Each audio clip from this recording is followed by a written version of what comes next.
Happy Devil's Wednesday. This is the State of the Fan Address, episode 213. Flying solo tonight. I'm your host, Sam Wu. Streaming live on Facebook Live, YouTube Live, Twitter Live, and Twitch on the Let's Go Devils Network. Coming to you live from the Primetime Radio Studios in the bunker. Yes, in the bunker, I tell you. It feels a little bit weird without Nick Villano of pucksandpitchforks.com. But there's a very good reason why he's not here tonight, live in the Primetime Radio Studios.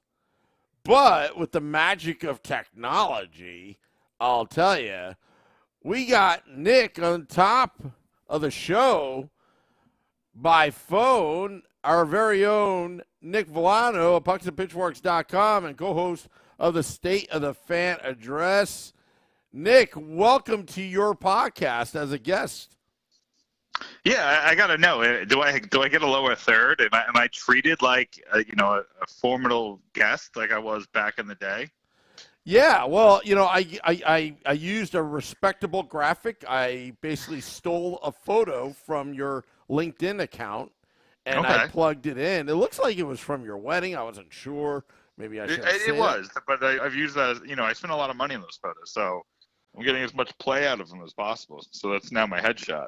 Yeah, well, first and foremost, as people are filing in on social media, YouTube Live, Twitter Live, and YouTube Live, on behalf of all Devils fans and the Let's Go Devils podcast family and pucksandpitchforks.com, Nick, we want to wish you and your wife a big congratulations on a baby boy born maybe 36 hours ago. Congratulations. We're coming up on, I think it's 48. It was 48 hours. He was born literally 24 hours almost to the minute to the Devils puck drop on Tuesday. And I got to say, Sam, I'm pretty sure my wife put a lot more effort than the Devils did on Tuesday. I sure am. She definitely did. I just got to say, how are you going to let my baby boy's first Devils game be a 6-1 drubbing where, Sam, how is that? Well, how is that the effort for my baby boy? Come on. Like, how are you not fighting for this cute little, by the way, 9-pound, 9-ounce baby boy? My boy's big. Maybe I'm just going to train him to be a hockey player so that the Devils can get some grit and some, what do you call it? Some beefalytics up in there. Oh, it's like, I don't know what happened, Nick. Maybe the team was just distracted, knowing the announcement, the news, and all that. I don't know. They're all thinking of their congratulations message the entire game, and it just hooked them out of that second period. Yeah. I appreciate the congratulations, Sam, and mommy and baby are perfectly healthy. Everyone's happy. We went home today, so we're very excited. Sorry I can't be with you all tonight, but obviously, we're very tired over here. I'm just going to be honest. It's the first day. We're trying to figure it all out, and I appreciate you taking the reins, but I'm just going to rant just a little bit about last night's game, just kind of the series as a whole. First and foremost, we need to calm down.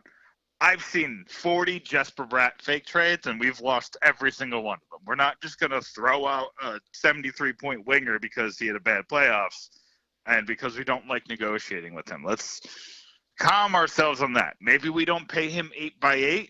Maybe that's the solution here. Maybe he cost himself about $1 million and a half a year, and then it's in the long range a good thing that he had a bad playoff. But I digress in that. The Devils' problem here is the effort level in this series. Every single time they've lost the lead, they've vomited on themselves. And they've seen the team on the other side fight tooth and nail when it was down, 7-2 the other night, and it fought to make it 7-4, and you finally got the back-breaking goal. But The Hurricanes have not quit once in the series. You got to give them the credit for that. Well, meanwhile, the Devils, you see, last night it became 2-1, and you knew it was going to be 4-1. Like, there was no doubt in my mind that the second they scored the second goal, I said in my mind, maybe you pull Vitek Vanacek. Because the snowball is rolling downhill. And I could see it clear as day. When it was 3-1, you had to pull Vitek. You just had to. And I'm not even saying that those 3 goals were his fault, but there was something off, and sitting, Nathan Bastian or whatever the heck he was going to do, benching Jesper Bratt wasn't going to do it. He had to pull the goalie, and then Vanacek led in 2 just terrible goals for that 4th and 5th goal. And then it's too late. Now it's 5-1, and Sam, I got to tell you, I don't have a lot of faith in this team if it was the other way around, where the Devils had home ice advantage, this is why winning the division was somewhat important. It's this specific series entirely. The Hurricanes are too good at home. And you had a chance to even up the series where you'd only have to win 1 game in Carolina, and you put out Sam, this is their worst performance of the year. That second period was just a dud. They did nothing of note in the third period, but it doesn't matter because most people don't watch. I see a lot of people getting mad at the fans for leaving. I'm not mad at the fans for leaving. Why would you already spent your hard-earned money. Why would you waste your hard-earned time watching a team that's not giving the kind of effort that you spent money on, that you deserve to see? I'm appalled. Nico Hischier had a really good quote at the end of the game saying that, people who don't believe in this team, can stay in New Jersey. And I don't know if he meant the fans or even the people on the team or whoever. It seems like I need Lindy Ruff to really figure out what happened and provide an answer, because this team needs one. This team they need to know what is going wrong. Like, why is this team allowing this snowball effect to happen in the series where they'll get blitzed and allow 3 goals in 5 minutes? It's happened multiple times, and they get hit, they get knocked down, and they don't get up. And it's just something, maybe my paternal genes are going off, Sam, and I just don't have time for this BS. But I don't. None of us do. We deserve better. That being said, I will 100%, if they lose tomorrow 10-1, I will 100% call this a successful season. It's definitely a step in the right direction. But leave the fake trades to me. I'm just kidding. Everybody can do whatever they want. But I've seen so many Jesper Bratts for this, or bring Connor Hellebuyck here on the last year of his deal. We have to stop throwing the baby out with the bathwater just because of one bad series, one bad performance, or whatever you want to call it. Yeah. You still there, Nick? Yeah. Oh, sorry. I thought you dropped. Yeah. You know what, Nick? When my thoughts are in Game 3, Carolina, Rod Brindamore coach team, very well prepared. They played to the whistle blows. Those 4 goals that they scored against Vanacek and that shorthanded, that set up Game 4 when they did the Absolutely. 3. I mean, they fought to the end because they knew that they wanted Game 4. And the Devils did nothing of the sort to fight back and counterpunch, as what Stan Fischler was saying on his Twitter account. The Devils didn't even counterpunch to set up Game 5. I mean, not even a scrap, not even a goal, not even any kind of ounce of determination other than individual efforts. Everybody's trying to go for the Hail Mary when they're down 5 goals. Well, you got to start with 1 goal first before you can get to that, to get closer. And I think that's a lot of it is the team being as young, but at the same time, we know what happened in 2000 with the Larry Robinson tirade in Game 4. In Game 4 against the Flyers in the Eastern Conference Finals in 2000, Larry Robinson went in a tirade, throwing everything in the locker room. Game 5, the Devils came out in Philadelphia in that sequence and beat the Flyers pretty, like it was a pretty dominant game by the Devils. Game 6, it was tight. Eric Lindros comes back. And then Game 7, anything happens, and suddenly Scott Stevens takes the air out of the building when he laid out Eric Lindros, and then Patrick Elias scores the game winner on a goalmouth scramble. So, if the Devils were to come back, I think a lot of Devils fans need to stop doing what this team is doing, is thinking too far ahead. They got to come out Game 5, Nick, and just come out pissed off and try to make things right and surprise Carolina, because the longer the series goes, I think it's in the Devils' favor. But they got to get to Game 6 through Game 5, So, hey, Nick, do you want me to put you on hold? No. You're good. Oh, okay. Yeah. No, I here's the thing. Here, I'll let you talk. So, Nick Villano, when having a baby, now everything's a little bit disheveled. Everything is just, trying to figure things out. But I just put Nick on mute for just a couple minutes so we can get things all settled. But as you know, the show must go on. So, Nick, I'm going back to you right now. Nick, hope everything's all right. Yeah, no, there was, to be honest, there was a guy outside yelling, and my wife thought it was me. Oh, okay. All right. But, no, I agree with all your points.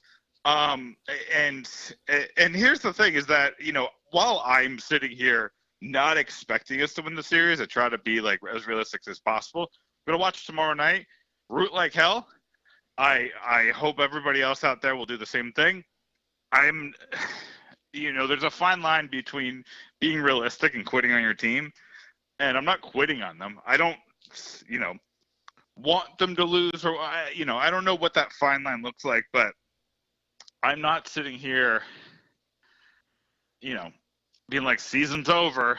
I'm just looking at it realistically, like, man, winning 2 in Carolina that's an uphill battle that I don't know that this team is ready for with the current construction. Well, on the Woo report, the Morning Woo this morning, I drew up a blueprint how it's going to happen. There's no room for error right now.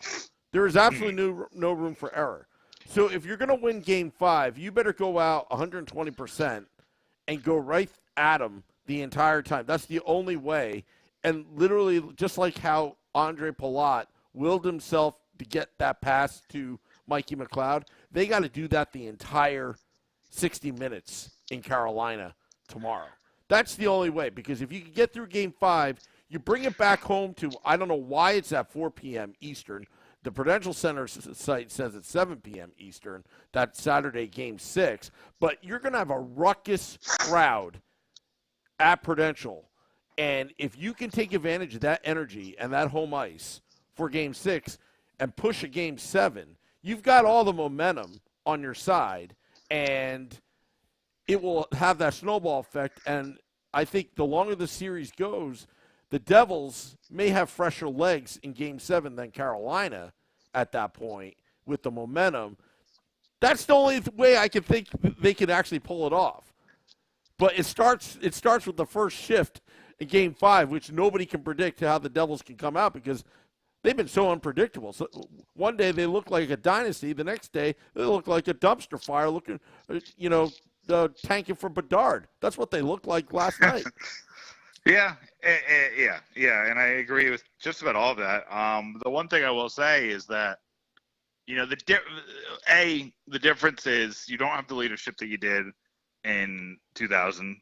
You don't have the,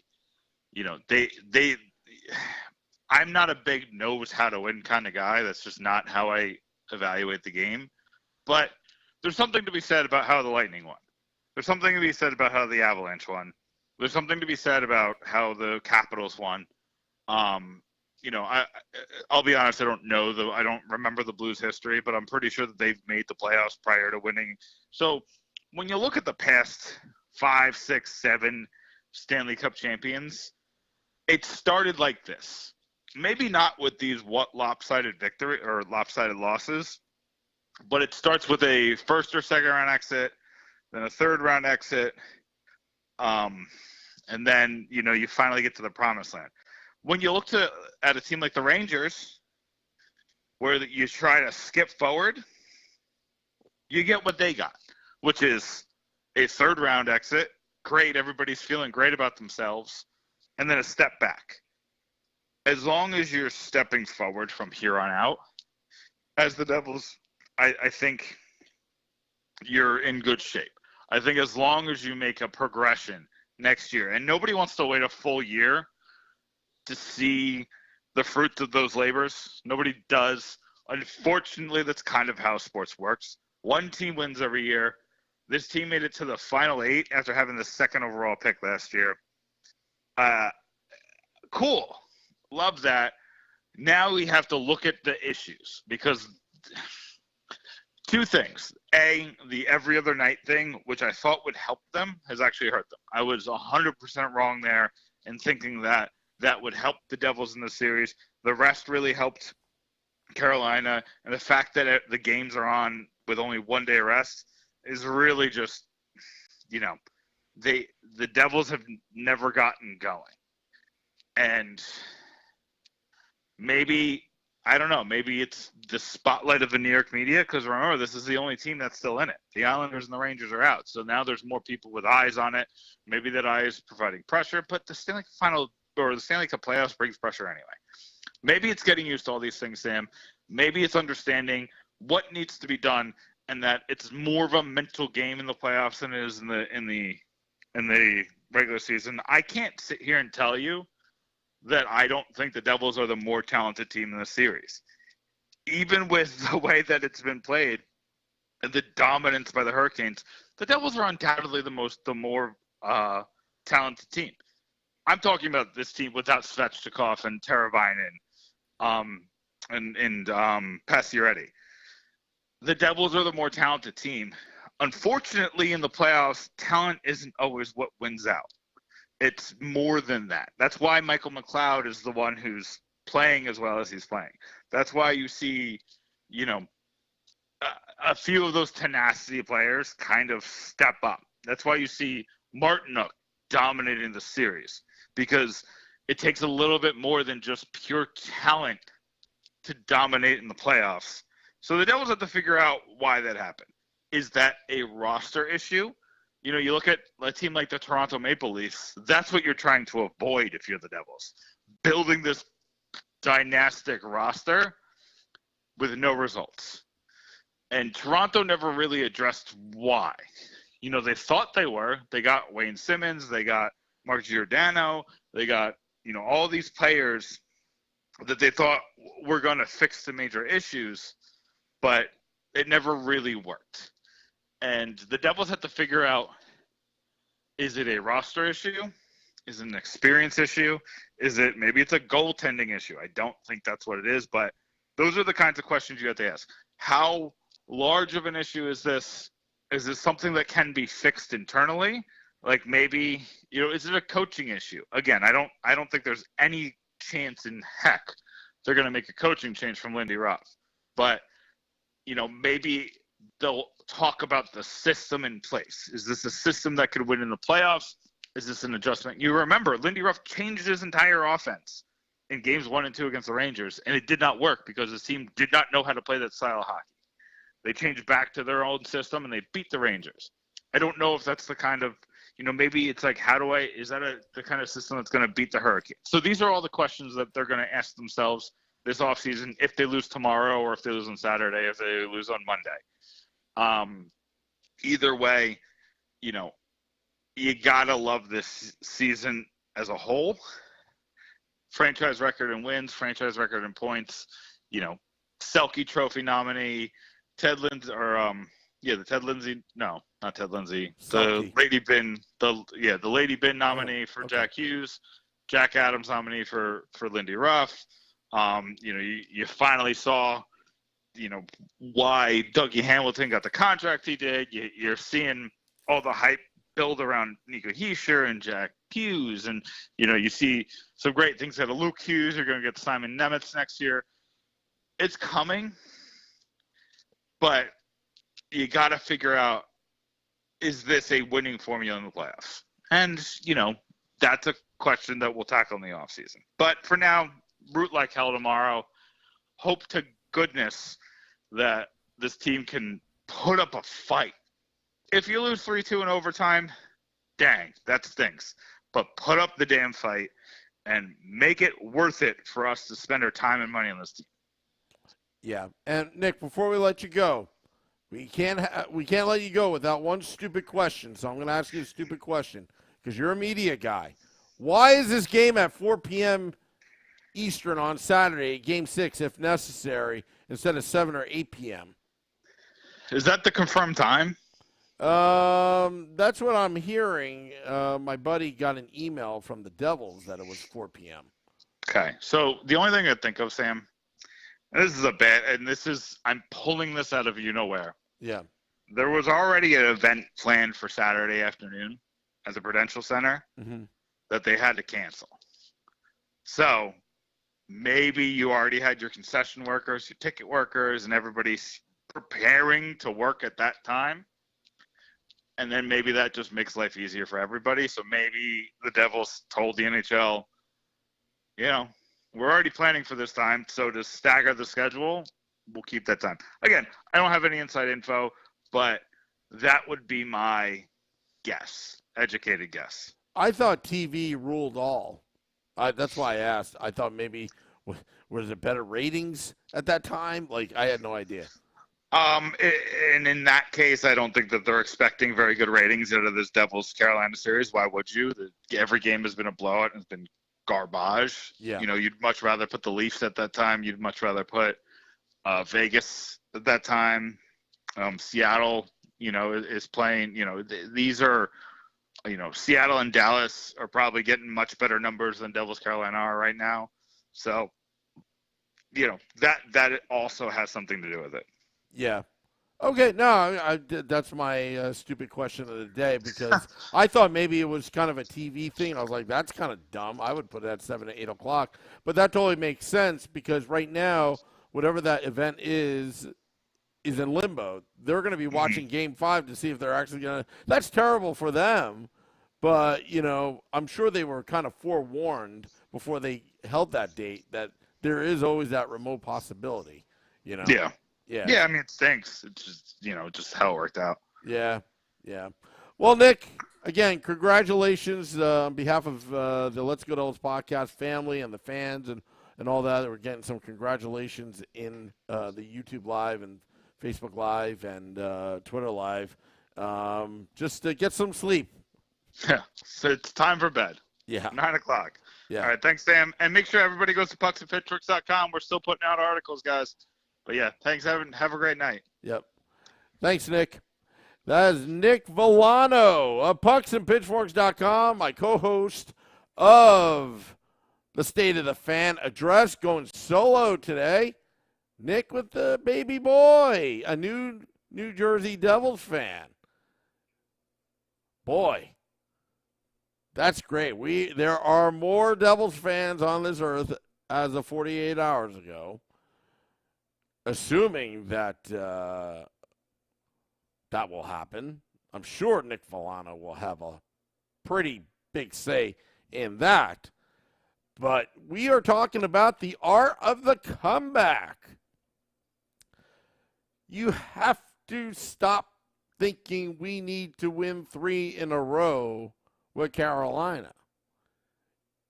I think we need to start thinking, how do we build that momentum? And how are we going to beat Carolina to get to the finish line? But starts Game 5, folks. It starts with Game 5. I think, and I said this on the Morning Woo, that the Devils have something to prove. Because what happened Game 4, lesson learned, you cannot just give up and collapse like that. You got to fight like hell.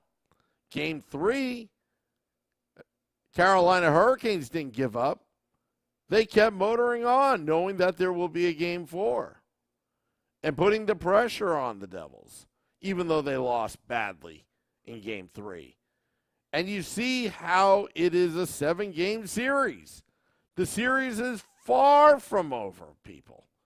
Far from over. Because the Devils actually have a chance to take Game 5. But they're going to need their goaltender to steal them a game. And if there's one game that Kira Schmid, Vitek Vanacek, I'm assuming it's going to be Schmid, but I was wrong in Game 4.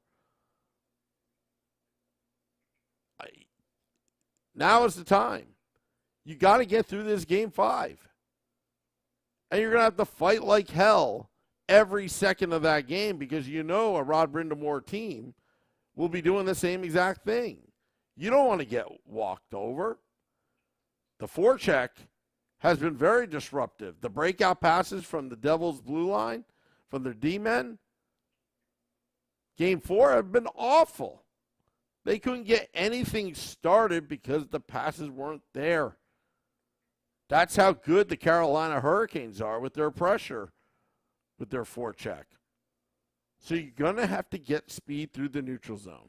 You're going to have to work it, but at the same time, you got to let the game come to you. You can't be trying to make these ill-advised, high-risk, high-reward passes all the time. You got to get back to the basics. You got to simplify the game plan. Execute. Go hard to the net. North-south. Don't play the perimeter game, especially on the power play. Take your shots, for crying out loud. How many times have we seen the Devils just pass it around, pass it around, pass it around, pass it around, pass it around? Oh, there's a wide open net. No, I'll just pass it to another guy because I want to be an unselfish player. We've seen this time and time again during this series. And the Devils just need to get shots on goal, whether it's a 70-foot shot from the red line. I don't know. They need to do it. And they need to really give Carolina all that they can handle tomorrow down in Raleigh for Game 5. And Jesper Bratt needs to step it up. One empty net goal this entire playoffs, you're not going to get a big fat contract that you want when you're basically invisible in the playoffs. It's almost like a bait and switch. Timo Meier, I'd like to see him do more. I think he's doing everything he can. Little Fireboy says, Flyers just named Keith Jones the president of hockey operations. Ryan Hunter says, let's go Devils. Comeback starts tomorrow night. Like the attitude. One shift at a time. I will tell you an old hockey story. Back in the day, in a men's league story, that my team in the playoffs was down by 7 goals in the middle of the second period. 7 goals midway in the second period. And we came back and won in overtime, 8-7 that game. They had pulled out the trophies, and the other team was going to win the championship. But then we got hot. Then got the momentum, and we just kept on scoring. We didn't think about anything else but putting the puck on net. And the trophies were out, and we won that game. And they had to put the trophy back into the box for the final elimination game of that series, which we did eventually win over 20 years ago. Wow, I feel old when I tell that hockey story. So you never give up. Even if you're down in the game and the game's not winnable, you do never, never, never give up. Because you don't want to regress backwards. You want to build towards the future, a winning culture. And we must see this Devils team roll 4 lines tomorrow. And again, get the puck to the net. You can either go hard at the net, or when you shoot it, get it towards the goaltender. Make them work. Because eventually the lucky bounces will go your way. Everything averages itself out. And that's the art of the comeback, folks. The art of the comeback is you've got to break it down into small components and execute. Try not to do everything at once. Just play your game. And I believe if the Devils play their game, they can withstand the heavy forecheck of the Carolina Hurricanes. But they got to get the first goal first. They got to take the crowd out of it in Raleigh. They can be loud and proud, but if you get an early lead, don't squander it like you did in Game 4 and the previous games when the Devils had the lead first. Want to thank all those tuning in on the abbreviated State of the Fan address presented by pucksandpitchforks.com. Nick Villano hopping on, now a new dad. It's kind of weird doing this solo. I'm trying not to have that woo report feel, but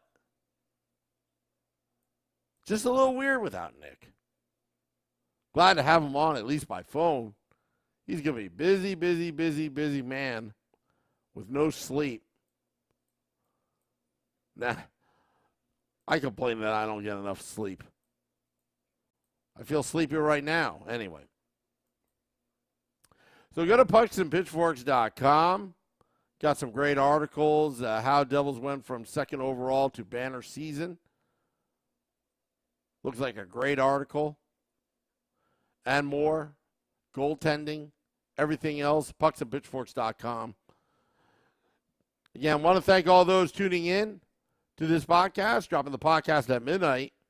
Tomorrow, Game Day Live, Vinny Parisi and I, possibly Shorts Guy, will preview the game, Game 5, and then Devils After Dark after the game. Scotty at SiriusXM, Liquid, Mel, and I will recap the game that was, and hopefully we'll be planning for a Saturday. Because, unfortunately, without knowing, I'm planning an event that I don't even know if I'm going to be at or not. Saturday night. Outside of American Whiskey. On the big stage. We had, so far, Chico Resch, Bryce Salvador, and Randy McKay on the big stage. Arlette as well. Come stop by American Whiskey, 51 Edison Place. They're serving drinks outside, inside, at the bar. Ramona says, good podcast. Morning Woo Report was good, Sam, says Ramona. Thank you very much. Max says, we want the Morning Woo.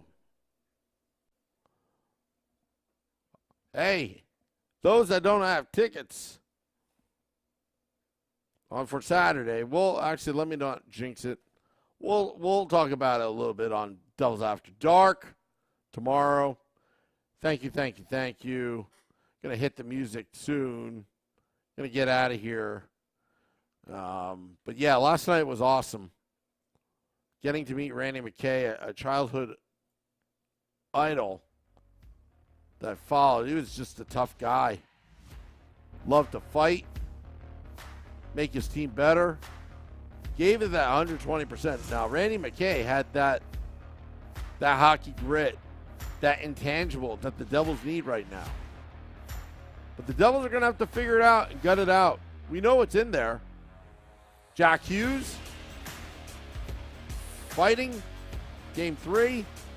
We need to see more of that snarl for Game 5 for a full 60 minutes or into extra time if it goes in overtime. Anyway, thank you, everybody. This is a State of Fan Address. Till next time, let's go Devils.